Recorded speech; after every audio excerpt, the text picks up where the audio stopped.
unutmanglar, odamlarga yaxshi ko'rinish uchun, odamlar bilan oradagi munosabatni yaxshilash uchun yolg'on kerak emas. Agar yolg'on bilan orangizni yaxshi qiladigan bo'lsangiz, unaqangi do'st ham kerak emas. Ko'rmagan tushni ko'rdim deyish yo tushiga qo'shib yolg'on qo'shishlik eng katta yolg'on hisoblanadi.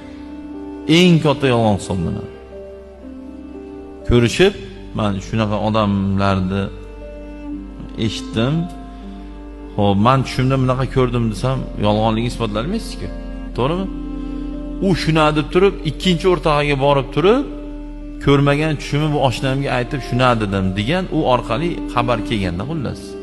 Deganim, qadrdonlar, ko'rmagan narsalarni tushlaringni ko'rdim demanglar.